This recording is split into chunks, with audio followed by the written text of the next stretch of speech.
আল্লাহ তাআলা বলেন একদিন একটা বিকট ধ্বনি হবে, এমন বিকট ভয়ানক আওয়াজ আর কেউ কোনোদিন শুনে নাই।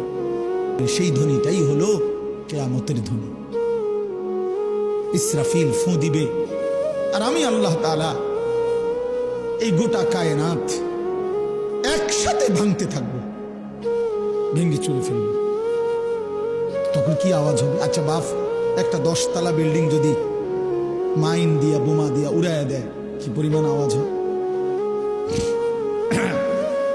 একটা ডিস্ট্রিক্ট ট্রাক, এই যে রাস্তার ট্রাক, লরি, এগুলোর চাক্কা বড় বড়, এই ডিস্ট্রিক্টের চাক্কা যদি ব্রাস্ট হয়, কি পরিমাণ আওয়াজ হয়? 1 কিলো পরিমাণ চাইতে শোনা যায়, বোঝা যায় এটা ডিস্ট্রিক্ট চাক্কা ফুটছে। একটা ডিস্ট্রিক্ট ট্রাকের আওয়াজ এমন। একটা বিল্ডিং ভাঙলে কি পরিমাণ আওয়াজ হয়? ঢাকা শহরের সবগুলো বিল্ডিং যদি একসাথে ভাঙ্গা পড়ে, আওয়াজটা কেমন হবে চাচা? বিকট কি আওয়াজ হবে? হিমালয় পর্বতটা যদি ভেঙে পড়ে যায়, চুরচুর হয়ে যায়, কেমন হবে?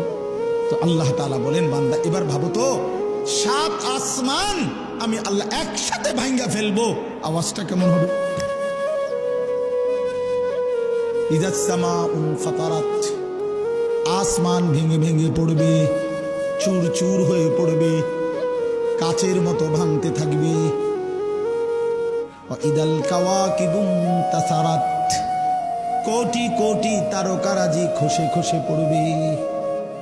মনে করেন এই লাইটগুলো সব একটা একটা করে ভাঙতেছে, কেমন হবে?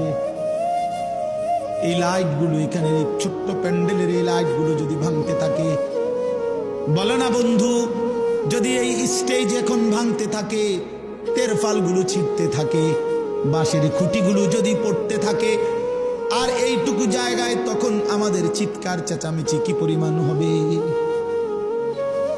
হ্যাঁ, এবার বলেন বন্ধু, আসমান ভেঙে পড়বে, তারকা ভেঙে পড়বে, ওয়াজুমিআ শামসু ওয়াল কামার, সূর্য চন্দ্র এক হয়ে যাবে, ফাইদা বারিকাল বাসার, মানুষগুলোর চোখে ধাঁধা লাইগা যাবে। আল্লাহ বলছে ধাঁধা লাইগা যাবে, ভেবা চাকা খাইয়া যাবে। মানুষগুলো চিৎকার করে বলবে, হায় হায় বন্ধু, আসমান ভেঙে যায়, জমিন ভেঙে যায়, পাহাড়গুলো উড়ে যায়, সাগর নদী শুকায় যায়। কি পরিমাণ হাহাকার পড়বে!